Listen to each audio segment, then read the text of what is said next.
Médias brouillés, journalistes proscrits, bienvenue au pays de Big Brother. Éditorial de Mamadou Djambaldé.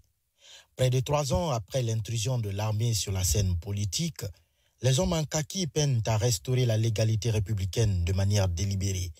Pire, la junte s'emploierait plutôt à raffermir son pouvoir, profitant d'une conjoncture qui lui est favorable avec la CEDEAO désormais dans les cordes, ayant quasiment rendu les armes face au rouleau compresseur des putschistes de la région. N'éditons pas que l'occasion fait le larron? Cet adage s'y est bien à la manière dont le CNR détient les rênes du pouvoir depuis le 5 septembre 2021. Cette transition à marche forcée trahit aussi les velléités hégémoniques prêtées à tort ou à raison au général Mamadi Doumbouya et ses ouailles de vouloir se maintenir au pouvoir au-delà des 2 ans fixés d'un commun accord avec l'organisation régionale.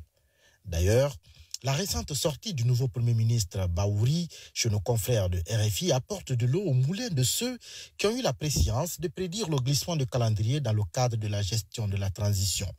Ainsi, en annonçant la fin de la transition pour 2025, le locataire du palais de la Colombe n'a fait que lever le doute, ceci qui était devenu un secret de polichinelle. Pour Monsieur Tout-le-Monde, un Premier ministre qui vient décrisper le climat politique ne devrait pas dire ça. Cela rappelle plutôt les effets des manches de certains ministres du gouvernement dissous qui, se croyant sortis de la cuisse de Jupiter, se sont rendus tristement célèbres de par leur morgue.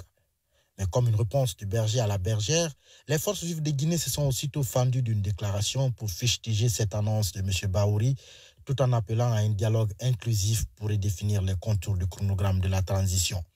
Partant de cette levée de bouclier des forces vives, certains observateurs pensent que le nouveau Premier ministre s'est déjà pris les pieds dans le tapis. Ces mêmes observateurs croient dur comme fer que les louvoiements de M. Baouri ne seraient pas de nature à rassurer les défenseurs des libertés fondamentales. Ils en veulent pour preuve sa réponse évasive relative à la proscription des journalistes des médias mainstream qui sont pourtant privés de parole, leurs ondes étant brouillées. En affirmant de manière subliminale que la solution se trouverait dans les mains du président de la transition, le Premier ministre prouve son impuissance à stopper cette dérive autoritaire digne d'un univers aurélien où Big Brother règne en maître absolu. Pour une junte qui s'était jurée de rectifier les erreurs du passé, il y avait mieux.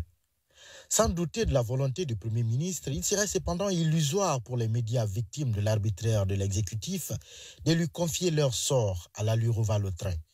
Quand on sait que les rapports entre M. Baouri et Mamadi Doumbouya sont ceux d'un féal à son suzerain. C'est comme si l'ancien Premier ministre, Édouard Balladur, n'avait pas tort de dire que le pouvoir ne se partage. Face à un pouvoir qui a de la suite dans les idées, il va falloir lutter pied à pied, en faisant preuve d'une résilience à toute épreuve, en espérant que le bien l'emportera sur le mal, comme le dénouement du nœud de l'intrigue d'un scénario hollywoodien. Mamadou Djambaldé.